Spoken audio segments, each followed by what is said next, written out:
Fish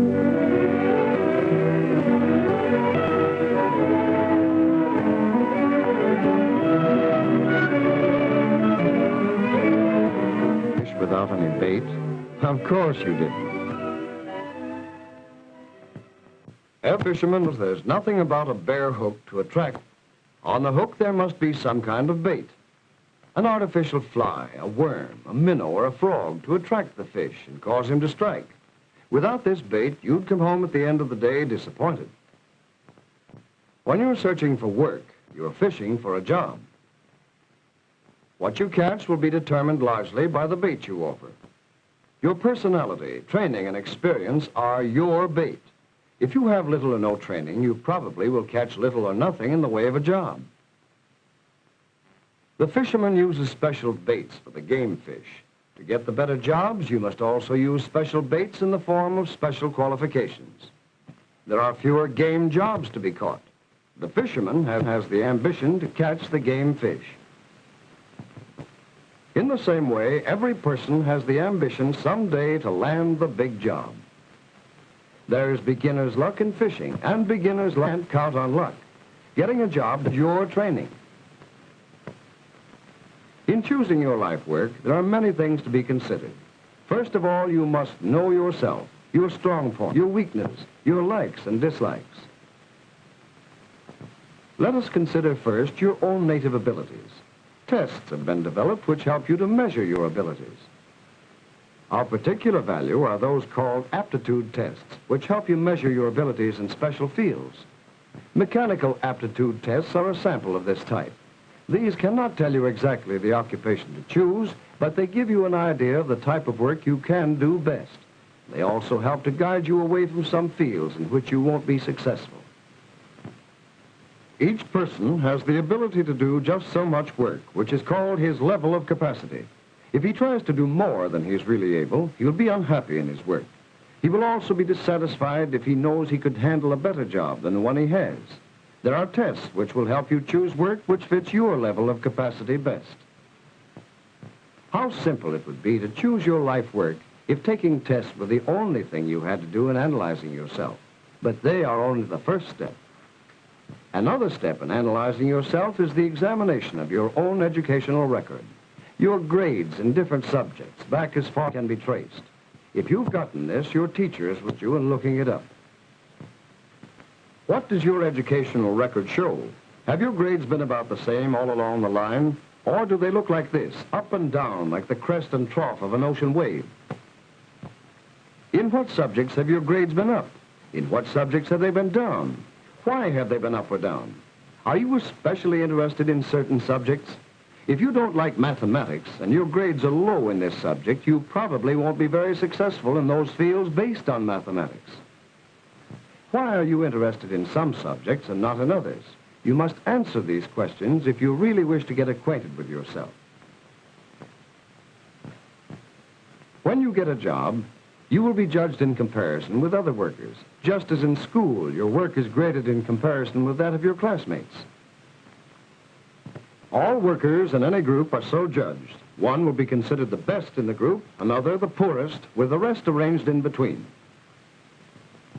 This first today may not be first tomorrow unless he keeps on his toes and is alert to the changes which are constantly taking place in every line of work. Therefore, you should know what your rank in your class is in order that you may strive to raise or maintain it. Do you belong in the upper 1/4, upper 1/2? We hope you're not near the bottom. Another very important question you must ask yourself concerns your character. You will probably agree that honesty and loyalty are two of the strongest points of character. Are you honest with yourself? Are you honest with others? Are you loyal? The next point concerns your interests and accomplishments. In what are you especially interested? What can you do well? Do you like to work with ideas? Or would you rather work with things? List the things you like and that you do well and study them for a possible life work. We all realize that interests change frequently, but if the interest is strong and is based upon some real ability or accomplishment, it will grow. In fact, the more skilled you become, the faster your interest will grow. and so it may help you in picking your life work. Your social assets are very valuable in helping you to know yourself. Do you get along well with the gang, or do you have frequent fallouts? Do you prefer going with the crowd? Or would you rather spend the day alone, doing something you like to do? Do you do your best work when working with other people or when working alone? This is important in determining your future work. For one who likes to be alone would be unhappy in a job which required him to work as a member of a group and to be dependent upon others. The research worker is generally of the type who prefers to work alone. The successful salesman is largely dependent upon his ability to make a pleasing impression upon those with whom he comes in contact. Determination to succeed is an important factor in success. When things go wrong, do you say, "I can't"? If your grades fall below your expectations, do you say, "What's the use"? Every subject in the school has its part in rounding out your education. Do you say, "I don't see any sense in studying something I'll never use"? How do you know you'll never use it? When the road ahead of you is not entirely clear, do you continue to do your best? There is no place in success for a quitter. Are you a quitter? Your financial assets must receive consideration in choosing your life work. Does your choice require long and expensive training? Will you have the money? Will you need considerable money for equipment when you have completed your training and are ready to start work? Will you be able to finance yourself until you have an income from your own work? Many people train themselves for jobs and then are forced to do something else for lack of finances to get started. Every person should have one or more hobbies which he can do well and from which he derives pleasure and satisfaction.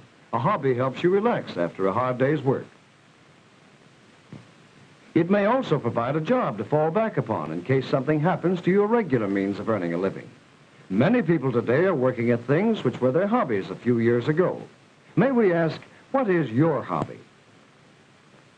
What do you expect to get out of your life work? Many would answer money. Money is important for the things that it will buy, and a certain amount of it is therefore necessary. As important as money, however, as a return for your work, is the satisfaction that comes from doing an interesting job as well as or better than others are doing it. If you set such satisfaction as your goal, expect the financial part to serve itself.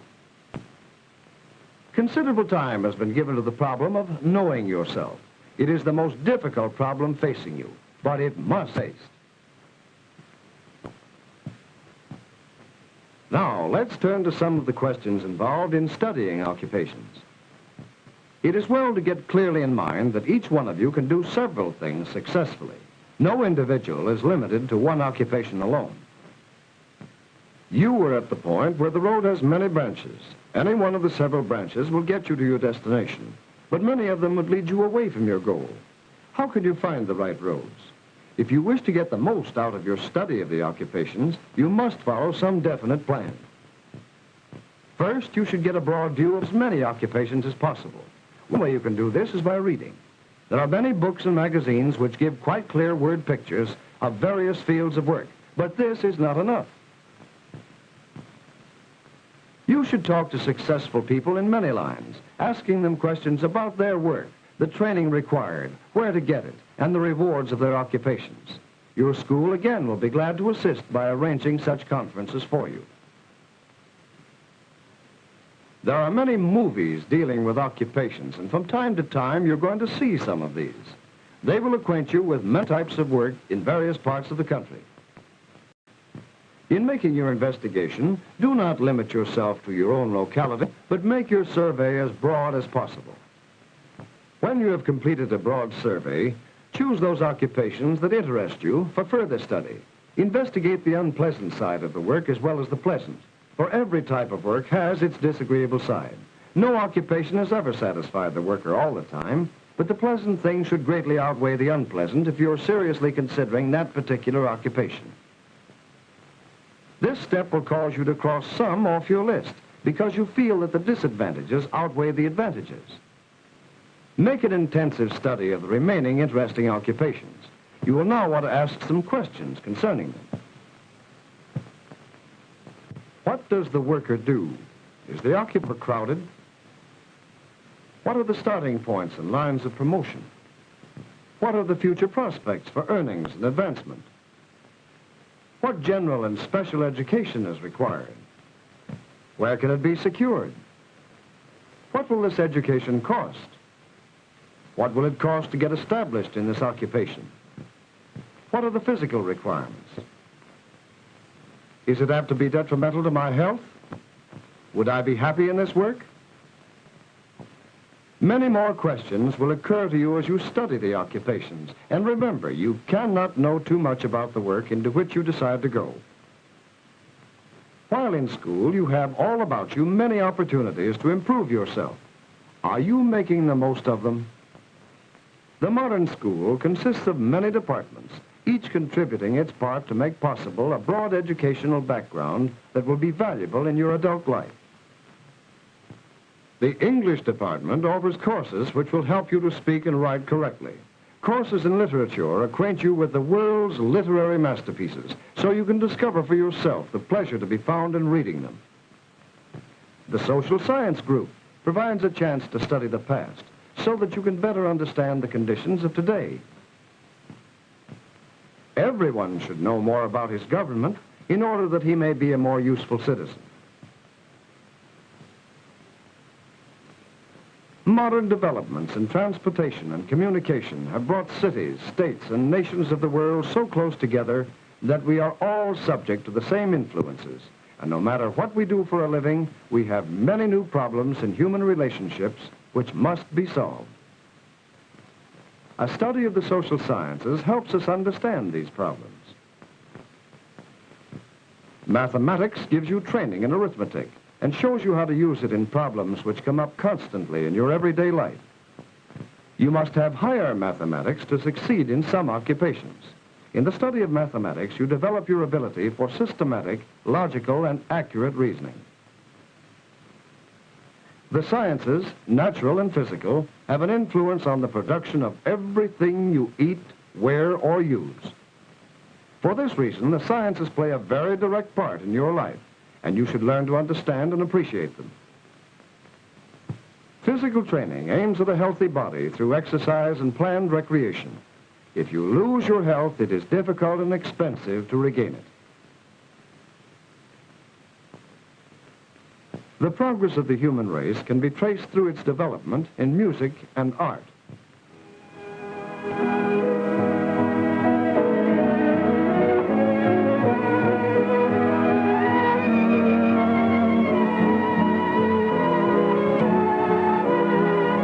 Only a few people can become books in many fields will be found, and the individual is free to read according to his interests.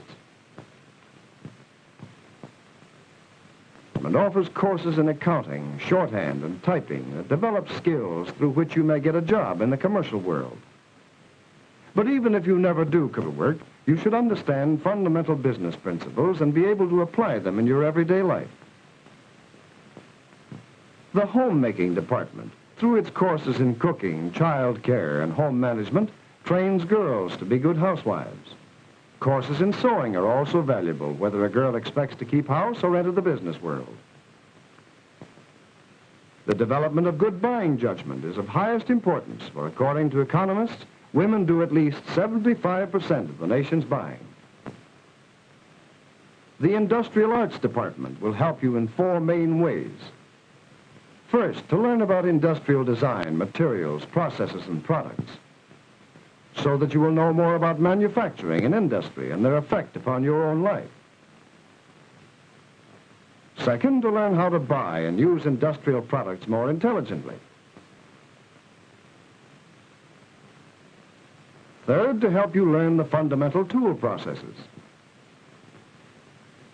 If you never use this skill in an actual job, it will always come in handy and may be fun for you as a hobby. And fourth, you have a chance to try out your ability in a number of kinds of industrial work which may guide you in the choice of one for making your living. Schools have agriculture departments which cover the latest developments in farm crops, animal husbandry, farm management, and other important matters which are of value to the owner or operator of a farm. Now comes another very important part of discussion of your life work. What is education? Education starts very early and continues throughout life, from birth to death. Education is the total of all your experiences, both real and imaginary, in school and outside of school. In fact, life itself is education. Many adults go to night school to acquire additional training to improve themselves. For the more experience or education you have in regard to any problem, the greater your chance of solving the problem correctly. We all know that coordination of the mind and body is necessary in most of the games we play. It is just as necessary in most jobs. To do your life work successfully, you must at all times have perfect coordination. The importance of coordination is shown in a study of the type of work done in over 4,000 occupations listed by the Census Bureau. Suppose that these 100 figures stand for all the workers in those 4,000 occupations, most of the workers in the country. Out of every 100, only 13 workers have jobs based entirely on mental skills, or which require them to work with their minds alone. Only 18 out of every 100 have jobs based on manual skills, in which they work mainly with their hands. All these that are left, or 69 out of every 100, do work requiring that the hand and mind be trained together for perfect coordination. You will probably be one of the 69, for perfect coordination is necessary for the dentist, the typist, the industrial worker, the homemaker, in fact, for almost everyone. Just as a building must be built on a carefully planned foundation, so must your life be built on careful plans. Let us see if we can plan the foundation of a successful career for you. As the first block of your foundation, you must have health. Without health, no one can be entirely successful. The second block is character. Develop your character. Your general education is the third block of your foundation. Keep your educational record clear. The fourth block is citizenship. Are you a good citizen? Next comes your special interests and abilities. Are you finding and developing? Ambition is the spark plug of the human engine, the force that makes things happen. Do you need a new spark plug? You may have special abilities and ambition, but are you willing to work hard to succeed? There is no shortcut to success. You should know yourself better than anyone else knows you. Get acquainted with yourself. The bigger the job, the more training required. Are you planning to get that training? On top of this base, you can place the stone of success, confident that your foundation is well laid. Examine your foundations, and never for one moment believe anyone who may try to tell you that you can't achieve success in this country today. It's true that competition is keen. The standards by which you will be measured are high. Opportunity isn't likely to knock at your door. You'll have to go out and hunt it for yourself. But the opportunity is there if you're prepared to take advantage of it. There are thousands of occupations awaiting the workers who are qualified to fill them. There are jobs in journalism. Months turn out thousands of newspapers every day. The reporter today has to work hard to get the news. He has to be able to write so people will read his copy. But so did reporters 50 years ago. There are jobs in livestock farming and dairy farming. The farmer works long hours, but so have farmers for centuries past. There are jobs in new lines of work. Radio and television. Millionaires have always been few in number. Somewhere in this great land, there is a chance for you to make a living and lead a happy life. Americans have always made their own opportunities. It's up to you to make yours.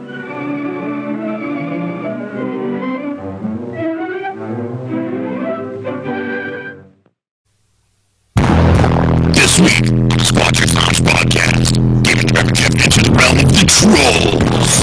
No, the internet trolls. That could be a great episode.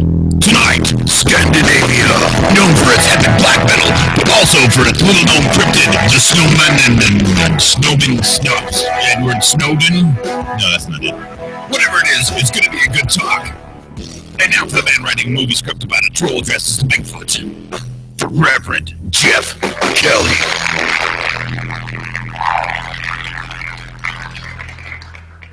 Welcome, everybody, to the the Squatchers Lounge podcast. That's right, Season 3, Episode 44. Can you tell me your favorite TV show gives you 44 episodes a season? I surely don't think so. Along for me with the ride. Law and Order.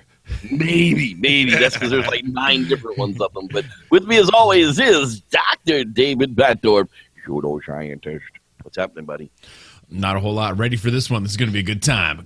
Oh, yes. No, I love Scandinavian people. I love Scandinavian countries.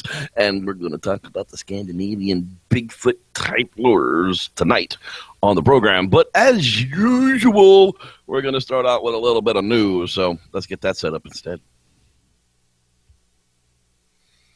Yeah, that's it. Gotta love it when stuff doesn't work the way. And now for the Squatchers Lounge News, bringing you the most up-to-date topics from across the interwebs week after week after week. The Squatchers Lounge Podcast. Let's get newsy. Let's get newsy. That's right.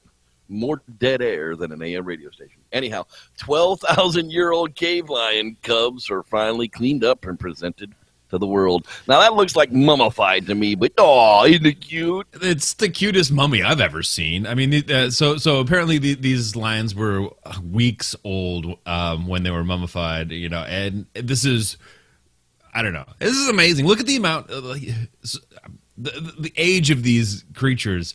12,000 years old. I mean, people were coming across Beringia, and these little guys are nearly perfectly preserved. Amazing. So this is soft tissue and hair. That's the lotto of genetics. I mean, it really is. Mm-hmm. And like I say, even if the genetics aren't there, there's so much information here that you just don't get from bones. And for a paleoanthropologist or a paleobiologist, this is your wet dream. Yeah, you don't have to question what it might look like. Damn it, you can look at it and see it for yourself. That is such amazing stuff. So you can check it out at IFLScience.com. Freeze-dried babies. Freeze-dried lion babies.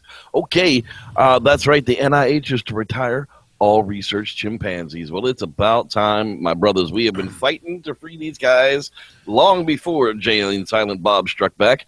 But since the 70s, honestly, they've been trying to free these poor guys from being tested on. And, it's not just chimps. But damn it, we feel chimps are finally a victory. There's lots more victories to be had for animal testing, but yay, chimps. I think it's really cool that we've actually gotten to a point where it feels like we should have been there already with all the other, privatized chimpanzee research that's been disbanded. That finally the U.S. government-funded chimpanzees are, they're going to go to their forever home, if you will. That's right. The last 50 of them are going to be sent to sanctuaries. The agency will also develop a plan for phasing out NIH support for the remaining chimps that are not supported by and not owned by the NIH. That's right. You gotta understand, people, there are still going to be a crap ton of chimps in private research labs that we can't do anything about. But at least we can say it's wrong, and hopefully they'll eventually come about it. But I mean, I think the general consensus, no matter what walk of life you're coming from, is that this sort of research is it's not okay. Basically, like nobody's okay with this, and even just breeding chimpanzees in order to test upon them. People are saying that that's not ethical, and let's move on. And we have other means of studying these diseases, so let's do that. Exactly. All right. Well, there's another Wendigo horror. That's right. February 1972, a story talks about northern Minnesota, and that was the same YouTube video that we talked about in our Wendigo episode. This one comes from phantomsandmonsters.com. The Wendigo just keeps creeping me out. It's like the human with the antler ears. It could be a Bigfoot. It's not really a Bigfoot. It's a shift changer. It's a cannibal whose hunger will never be satiated. Yeah, it's like crazy stuff. So if you enjoyed the Wendigo episode, go run over to phantomsandmonsters.com and check out the Wendigo horror article. It's actually a pretty decent read. Indeed. Notorious B.I.G. foot, bitches. That's right. The It's Daily Biggie. News. Biggie.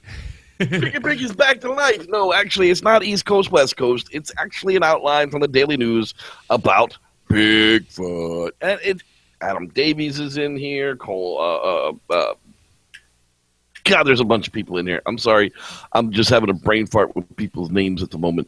But it's a really long article that was put up by the Daily News. As much as they suck up and make Bigfoot look ridiculous. There's Lauren Coleman. Sorry, I couldn't remember your name off the top of my head there, pal. There is a such thing as monsters. They're really, you go on. It's like going through the Squatcher Lounge podcast episodes. We have done every single one of these topics that the Daily Mail has gone through. Yay to us. Yeah, I do love the recaps, though, and look at how people try to present sort of things. And as per usual with everything these days and Daily News and everything else, it's the more you simplify a whole, like you try to look at an entire thing, you simplify it to a point where it's just incorrect. I'm not saying that the scientific community should recognize the existence of a Sasquatch, but that the scientific community, if it's true to the principles of scientific exploration, should at least engage. Yeah, well, you've engaged, sir. Quite a bit you've engaged. Science spacecraft, engage! Yeah. Portals! Oh, I'm sorry. I had a portal attack there for a moment. Well, it's easier to engage via portal. That's right, but I can tell you where I can evacuate through a portal, too. Check it out, interactive.dailynews.com. There's links all over Facebook. You can check it out, I'm sure. You'll find one. Okay, this graphic shows the size of the Rosetta's Comet. What the hell? That's L.A., bro. Yeah, so the whole purpose of this, like, for me being like a science mind explosion, like I love anytime something can just make me go, wow. Okay, so the impact that they're trying to show on this, the flat side that's down is about 2 kilometers across, so less than 2 miles. It's something you could easily walk across in a couple hours. But if you think about the actual mass of the entirety of the comet, it's 2 kilometers across, that's not a big deal. But if you actually see that in reference to a fairly large city, like, to be fair, this isn't LA, but it's a large city, and you realize that when that impacts and it's going faster than anything that you could possibly imagine, and it continues to drive itself into the earth, why the dinosaurs had a little bit of a problem. Yeah, well, it can cause the wobble. Okay, it literally caused the Earth's eternal wobble into this crap hole of a rotation that we have now. Yeah. So it's awesome to put those sort of things into perspective. Where like 2 kilometers. I mean, I could run that, and I'm out of shape, right? So. Yeah, well, the size of a Volkswagen Bug can knock us off our axis. Yeah. So this is something that's incredible. It's scary. It's fun, but it's fun to look at. Like okay, that actually gives me some scale. It's not just a picture out in space. It could be the size of the Earth. It could be the size of a pea. Nope, this gives me some perspective, and I love perspective. Don't worry, Optimus Prime will save us. Okay, mysterious Denisovian that I can never say. I always want to put an I there, and there isn't one. Denisovan humans were more genetically diverse than Neanderthals. Yeah, I can say that word. As a species, the ancient humans known as the Denisovans are an enigma. Known only from the few fragments of bone discovered in 2008, no entire fossil remains of them exist. We know that they lived at least around 50,000 years ago, so we don't know shit, and that they interacted with modern humans and Neanderthals.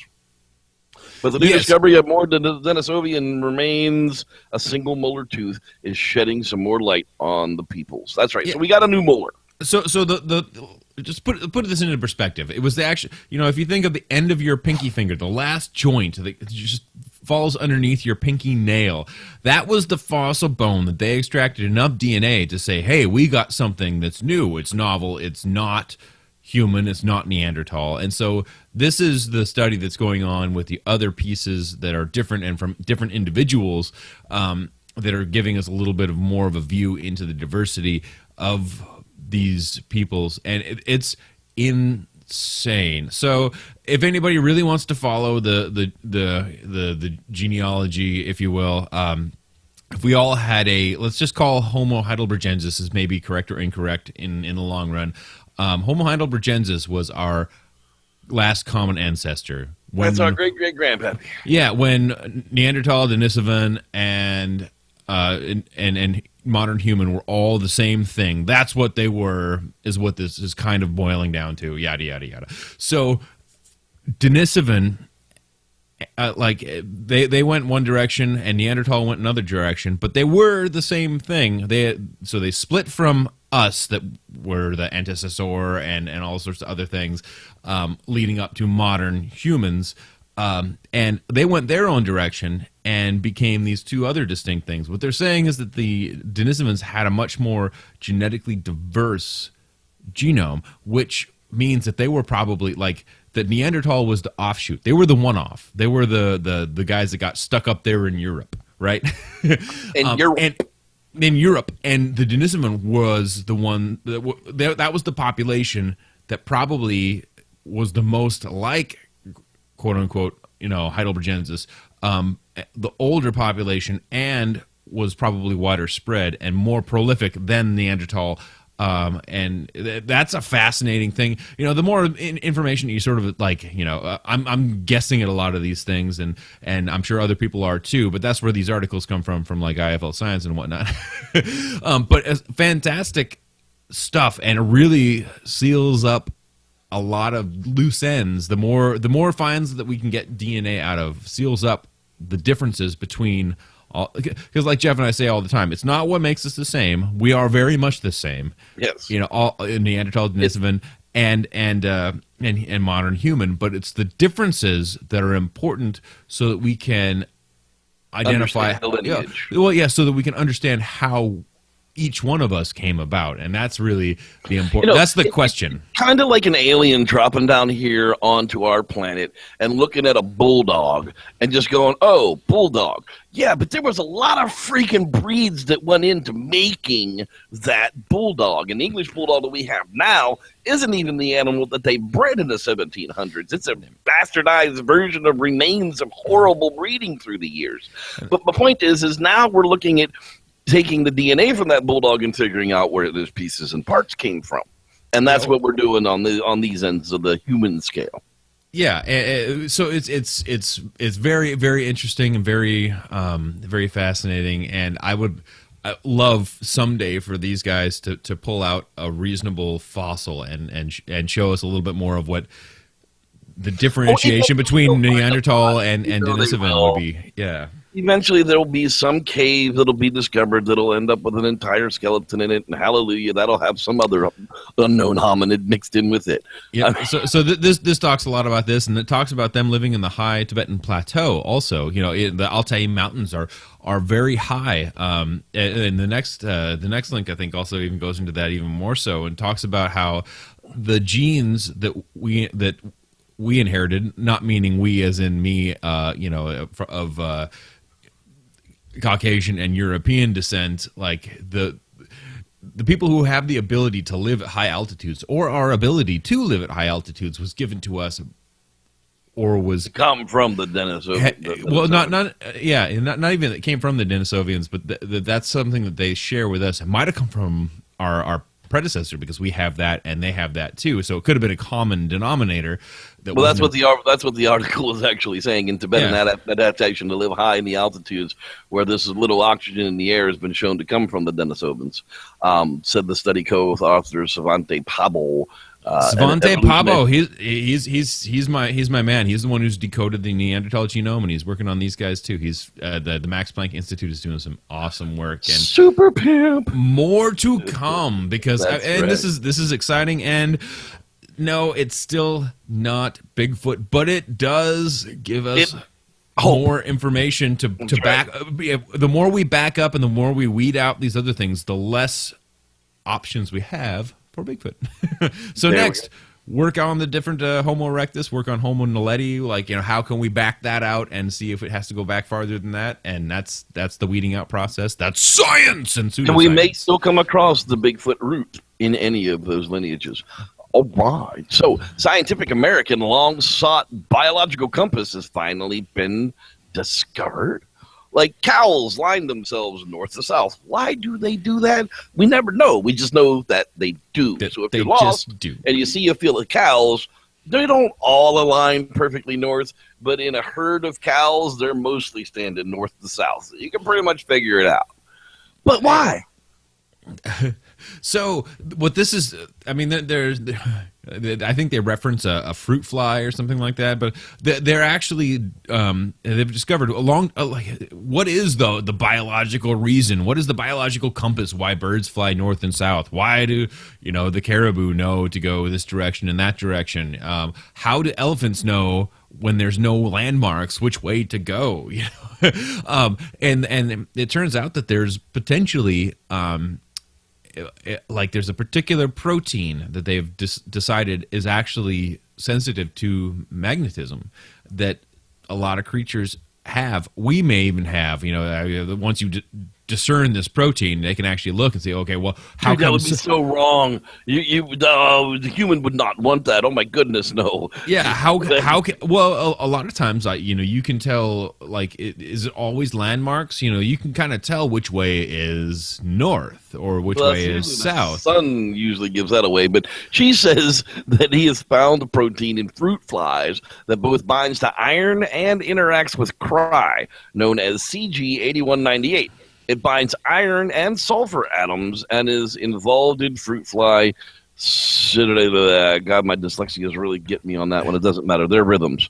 Together with cry, it forms a nanoscale needle, a rod-like core of CG8198 polymers with an outer layer of cry proteins that twists around the core. So it's like, where does it do this? I don't know. It's an electron microscope, so it's got to be really freaking small in a fruit fly. Yeah. We're talking about like a nano compass. We're talking, but what's phenomenal and what a lot of people don't understand is that most proteins that your DNA tells the available aminos in your body how to combine as proteins. When they combine as proteins, they're essentially creating it's creating a machine. It's creating a nano machine. We're trying to create these nano machines, and your body does this on a regular basis, and through your growth and then dilapidation later in life, this what's happening, and it's amazing. And this is just another form of us kind of understanding some of the other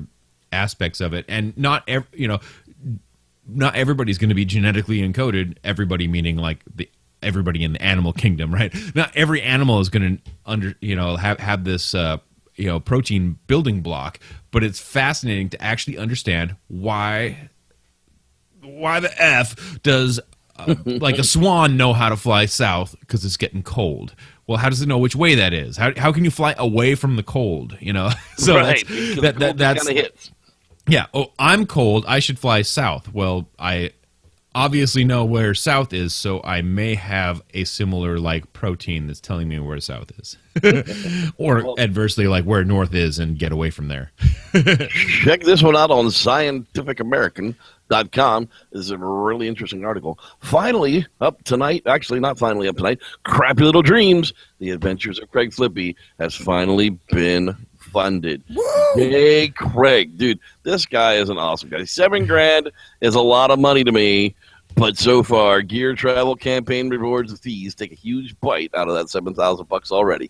So going over budget helps him out. If you still want to contribute, you can find his GoFundMe campaign and contribute to it. But congratulations to the Flipster and the mini Flipster and the white Flipster. A Crappy Little Dreams is going to get made. Look at that moped. How could you not want to fund that happy little moped? Yeah, I need to see what happens on the happy little moped. Exactly. really. I mean, stuff like this is going to happen on that little moped. I promise. It's going to be amazing. So congratulations, Craig. We're looking forward to your adventure, my friend. Okay, our ISU professor, Dr. Don Jeffrey Meldrum. He's really disappointed in History Channel's Bigfoot Captured. This is on the IdahoStateJournal.com website. They must have come over for an interview the day after it. Going, did you see it? How horrible was it?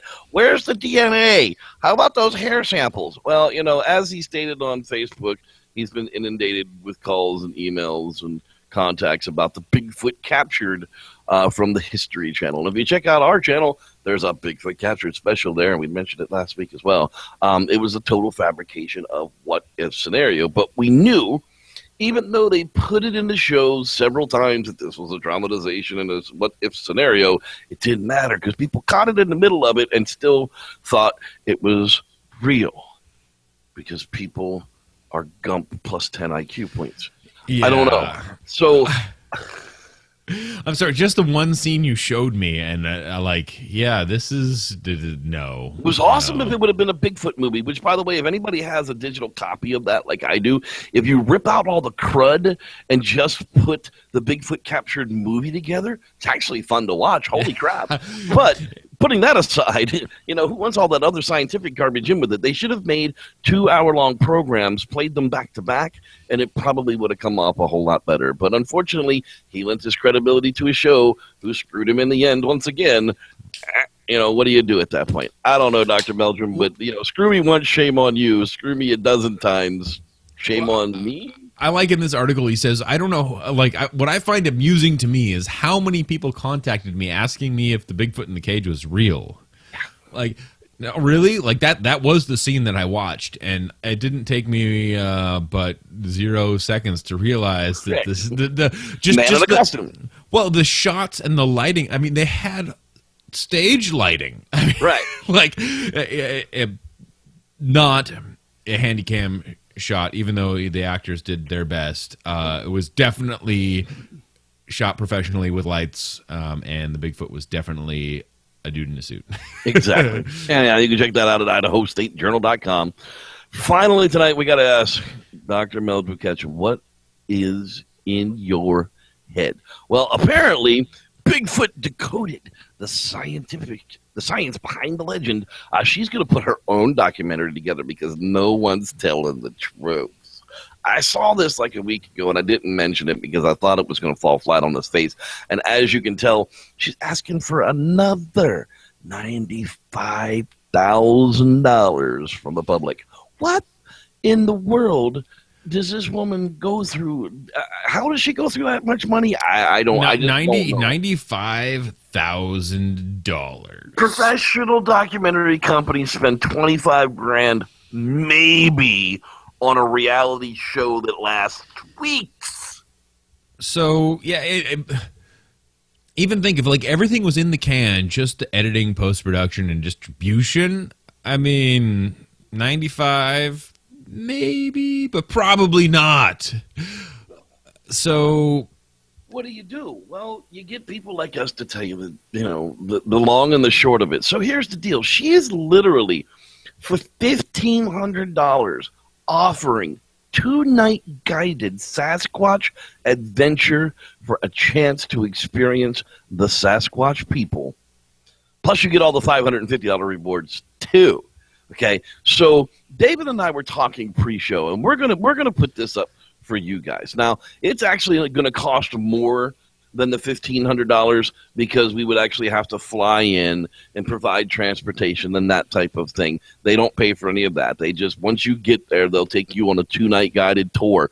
But she is, let me bring up this other graphic since we're talking about this, because I'm not making any of this up. She's making guarantees that you can't make this up. Cannot put up, and I'm going to bring this other message up because this was the guarantee. I put Bigfoot Decoded page up because there were a lot of commitments to help fund it. So far, we've only got a small percentage of it covered. Everybody's excited about the documentary, so am I. But we have to get it funded first, and we need to really get that going and make it happen. There's 3,200 people on this Facebook page, so let's get busy. For larger donations, I'm offering exclusive one-on-one expedition to have an experience with the Sasquatch people. She's guaranteeing that you're going to have an experience. Now, we'll go back to the other page and show you that that's not what they're guaranteeing in their GoFundMe campaign. But they're I'm sorry, 3,200 people to raise $95,000. I mean, really, let's think about this for just a second. I mean, every single person on that Facebook page has got to give more than $300. That's insane. At $1,500, at the $1,500 mark over here on the GoFundMe campaign, there isn't one. Okay? If you notice, GoFundMe doesn't allow you to do that type of thing. But it's in the print over here at $1,500, a Sasquatch two-night guided adventure for a chance to experience the Sasquatch people. If you follow her, she's guaranteeing those interactions. So David and I plus the $550 reward. Right. So David and I say, screw it. Send us. We want to go and have a Melba Sasquatch experience. We would like to donate a $1,500 donation to the Bigfoot Decoded, but we're not paying for it. I'm not giving them any of my money. So I'm not really saying we don't have anything set up. But if you guys would think it would be a good idea for David and I to go visit Melba's super secret Bigfoot guru and have a Bigfoot experience for ourselves and come back and give the world a real review of what happened, let us know, because we can set up a GoFund campaign and make it happen. We really would. But we're going to put it out to our fans. If you guys would like to see us go, let us know in the comments on Facebook. Make the comments out there. Hashtag whatever. I don't know. We'll have to figure out a hashtag for it at the moment. I'd just like to remind you all that you can set up a GoFundMe for anything, but a Kickstarter actually has to have a product at the end of it. That's right. See, and that's the other Kickstarter. Where GoFundMe is not. She's going to get that money. Yeah, she's going to get the money, and she doesn't actually have to deliver any sort of product. Where in Kickstarter there are rules, which is why I never donate to a GoFundMe project unless you just want you just want to give somebody money to give them money. Like Flippy was on GoFundMe. Hey, I'll give Flippy money, but I'm not giving Melba money. So once she reaches a certain percentage of that, they're going to give her that money because they get 5% of it. It's beneficial to GoFundMe to give her the money because they get to keep part of it. That's how that whole shebang scam thing works. Whatever. But David and I are willing to make the arrangements to go on this Melba expedition if our fans want to see us go and do this. So put it in the comments, send us a message, and we'll make it happen because somebody's got to put an end to this crap. But that's not going to do it. That's the problem. Everybody, like somebody is still going to,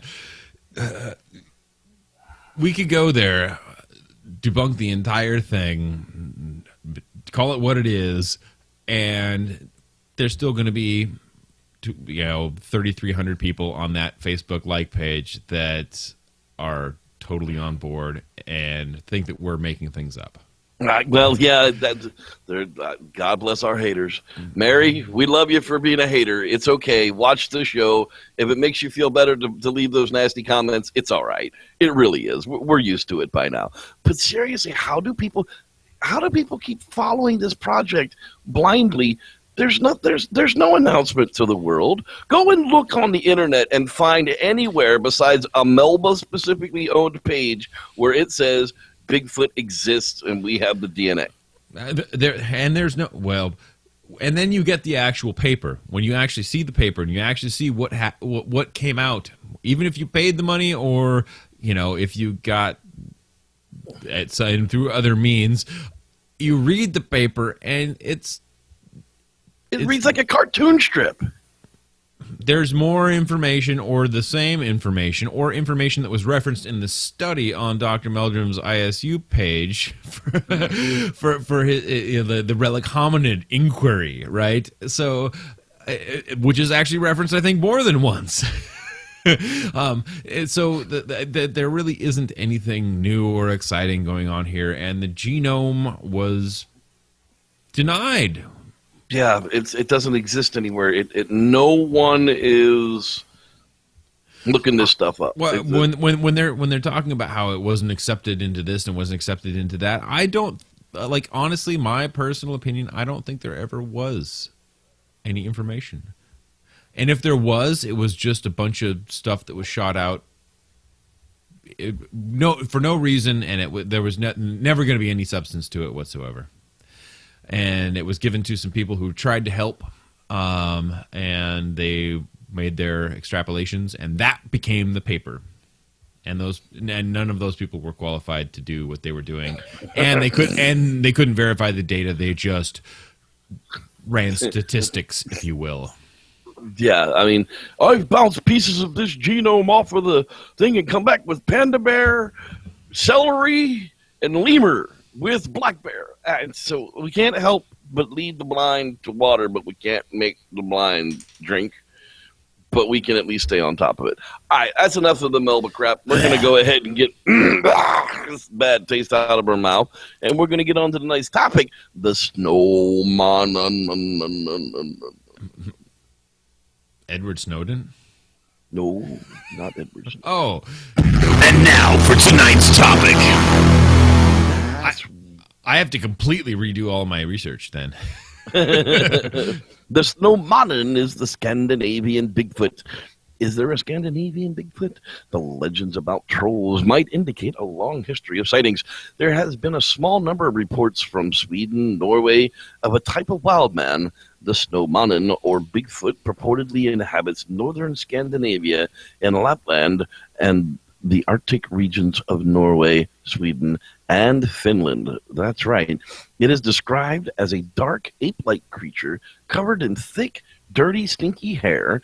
The face is broad with permanent brow ridges, nose pressed flat with a mouth that juts out from a huge jaw. Sound familiar? Could be familiar. Could be, the neighbor. I don't know. That's right. Well, David usually goes through and shows us exactly where these people are. So let's take a look at Google Earth. Where are we talking about here tonight? Scandinavia. Scandinavia. So here we have the very tip top of the hat. It's like that thing on the baseball cap that you always hit on your head, and it hurts like a son of a bitch. Yeah, that beanie being thing. right about, yeah, the little beanie thing right about here. So, here you have the U.S.-Canadian border, some nice lush land, and if you circle around and you come around, oh, look at that. We're in Siberia, Russia, and, coming down through here. Oh, look, there's that, wait, right about here, equal distance. Hey, here's that Altai region where we find those Denisovan folk. Oh, isn't that kind of interesting? The more we look at this kind of stuff, the more sense it actually starts to make. Yeah, and we were talking about the the Almas actually comes from the Almasty actually comes from this region and not over here where some cryptozoologists tell you it would. Yeah, and then you keep coming around and around and around, and look, there's southern Sweden. Sweden. We love Sweden. Yes, Sweden so but our friends. But they're talking about the snowmannen, but these Arctic regions, which basically come right through here in this whole coniferous green belt that goes, from the Yukon and Maine through, the Central Territories and Canada and BC. We'll include Alaska and Siberia and all the way back through here, and we kind of runs right here. into the middle of it. Yeah, it does, doesn't it? So it kind of does. And here's Sweden, Finland, Norway, and all the like right out in here, which is an incredibly green area. And it's also a place that never cut down all of its trees. In the Arctic region. However, if you come back down into some of these, like Finland in the lower regions, and you see that it's mostly been farmed, and there's all it's grassland. It looks like the low-lying areas, in Washington or the eastern Washington area, not so much desert. Finland's about the size of Florida. It's not a very large country. Sweden, again, is probably about the size of Florida, maybe a little bit bigger.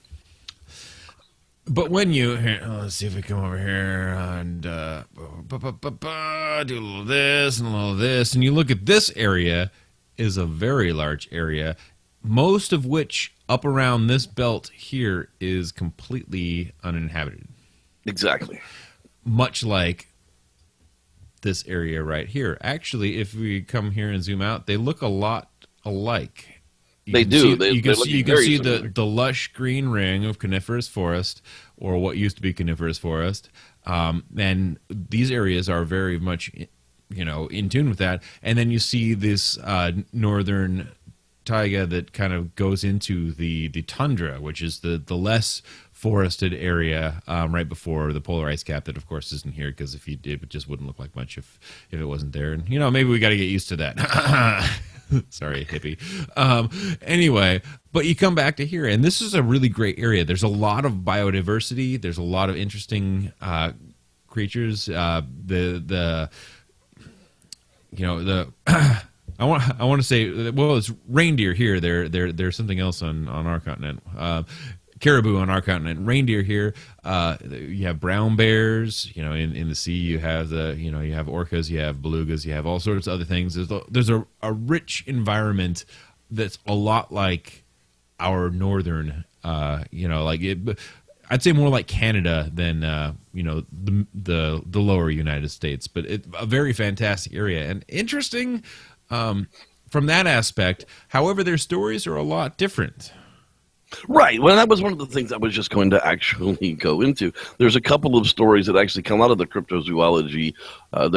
Cryptozoo, I can't that URL is all screwed up. Anyhow, the following report comes from the website. It says that this report was from the northern area of Stockholm. There's a lot of pine woods in that area, which sounds familiar. In the summer of 1985, a Swedish radio reporter talked about strange growls being heard in the province of Hälsingland. Two elderly moose hunters described how they had been tracking something big and smelly and finally realized released their dogs to give chase. The dogs came back with their tails between their legs and were terrified, said Carl Johansson from Bollnäs. I have to study up on this. Anyhow, a couple of months before this, a woman who remains anonymous went out in a recreation area of Vocational to clean the family cabin ready for the summer holiday.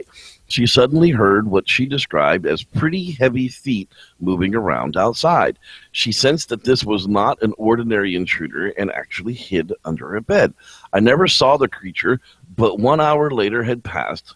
I got up and I went outside and I found giant footprints in the garden and around the house. I mean, these sound just like Bigfoot tales.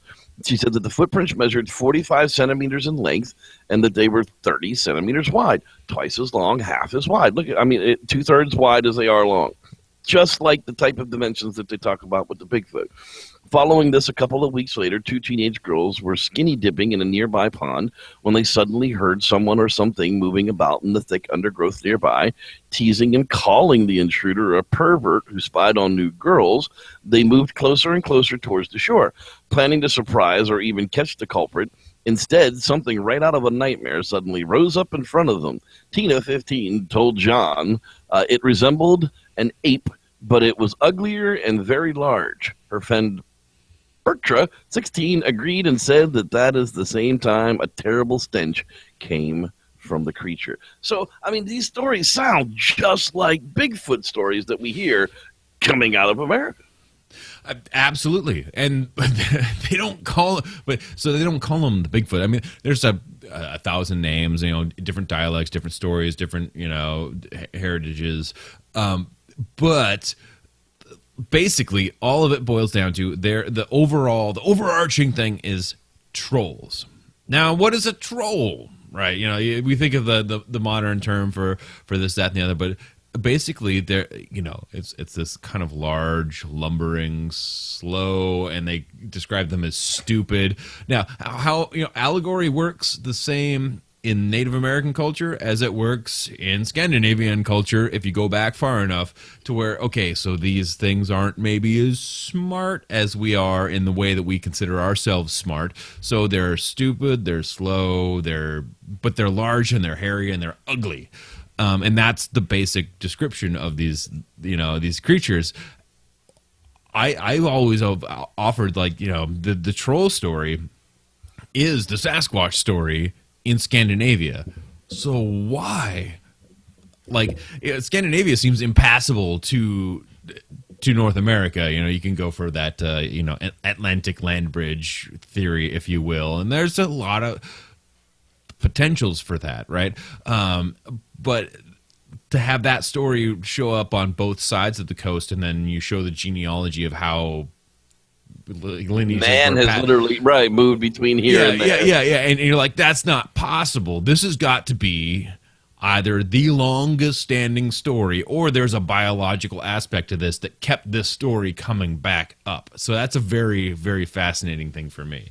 Yeah, and it just goes to show, too, that it isn't just crazy Americans with these stories. It isn't just crazy nut-job Pacific Northwestern hippies that take too many shrooms and go out to the woods. These are people that we don't know. These are kids from another country. Why would they make up Bigfoot stories coming out of places like Sweden, coming out of places like Finland?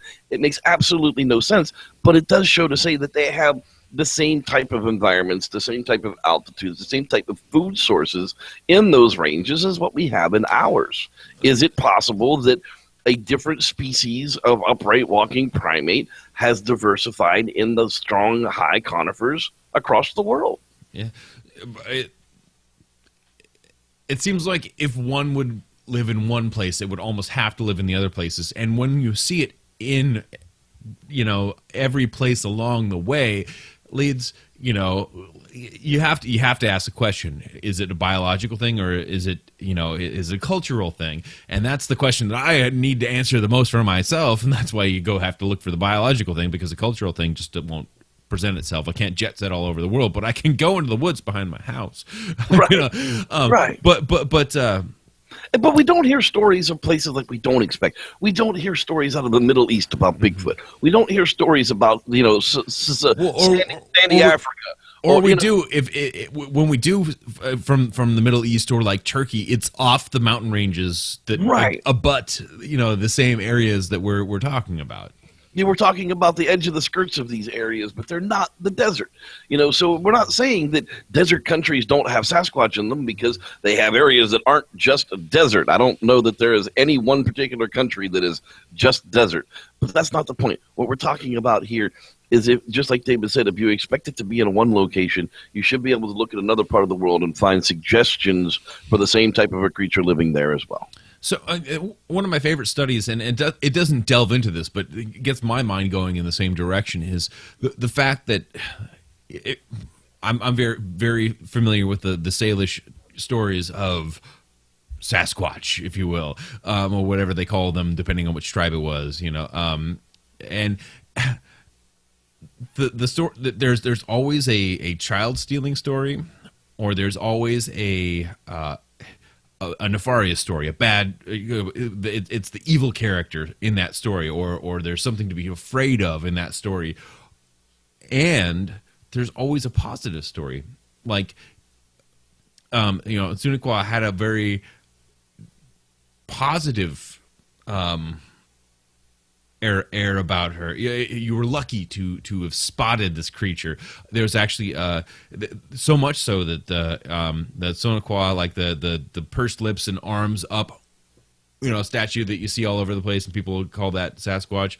That was actually placed out. If you owed a debt to the chief of your tribe, that was placed outside, because it was not meant to intimidate you. It was meant to remind you of your debt, but also to bring you luck, because it was lucky to see these sort of creatures. And there was a positive. I wish you luck so you make lots of money so you can pay me back. And there was the positive spiritual aspect of it, and like the happy trolls thing. I mean, in Finland they have festivals for the trolls, and it's a very positive thing, and it's meant to bring good luck and good fortune and all these other things. But also there's all these stories of the slow, dumb, child-eating monster, so it goes back and forth. But to find those correlations legitimately a world away, I mean, those are the fascinating questions to me, and why I love looking at this Scandinavian troll, Scandinavian Bigfoot, this Scandinavian snowman, and looking at it in reference to the world and how that all sort of ties in and makes sense, and that's the part that blows my mind and why I need answers. Exactly. Well, let's finish it up with one last story. Another sighting took place just south of Bollnäs, Sweden. Miss Gustafson and her husband not only saw the Swedish Bigfoot, but also heard it several times, and even claimed that they found its droppings. It came quite close to our cabin and would kind of howl in the moonlight with a voice that reminded us of a human with bass. Very, very deep. We saw it more like a silhouette against the sky, and it never came so close so we could identify it properly. Miss Gustafson said it was huge, powerful, and gave the impression of being primitive, but so intelligent. She also claimed it had a whistling sound, and at times they would hear what was either an echo or another Bigfoot answering the call. When Ms. Gustafson investigated the area in daylight, he found the classical large footprints and also fresh droppings. Its droppings reminded me of human, except at first I thought that it was, but they were left in such places as a human would never go, and I always found it in the area where he had last seen the creature. That's, Wow. Exactly. So, I really, that could be a classic case of misidentification for the black metal enthusiast. Poop. That's right. I mean, really, because what's more metal than pooping in a field? But those are, those are the kinds of stories that we hear all the time over here, minus the corpse paint and epic metal. Right. But yeah, it's fantastic to see those sort of things. I was looking at some of the stuff that you sent me, Jeff, and some of those are contemporary. I mean, 2009, 2011. Very, very fantastic to see those sort of things. And, we're not the only creepy, crazy people in the woods trying to find Bigfoot. Maybe we should wear more corpse paint. Maybe so. I don't know. Well, that's going to actually wrap it up for this edition of the Squatchers Lounge podcast, everybody. I got to tell you, I like the Snow Mountain. I want to go to Finland and look for the snow. Finland, Sweden, any of the Scandinavian countries. Get a hold of me. I'll be happy to come over and visit, and we can go look for the Snow Mountain together. What do you think, David? I would. Stockholm is on my my bucket list, so that's got to happen anyway. We still got to get around to getting some passports to both of us. All right. Well, that's going to take care of it. I can't even go to Canada, and it's 20 minutes away. Play Canada. All right. It's going to wrap it up for Season 3, Episode 44 for the Dr. David Batdor Pseudoscientist. I'm your host, the Reverend Jeff Kelly. We say thanks for listening, and may the Squatch be with you. Epic metal. Next week, Tuesday edition. Black Friday, bitches. Let's give the people what they need to know.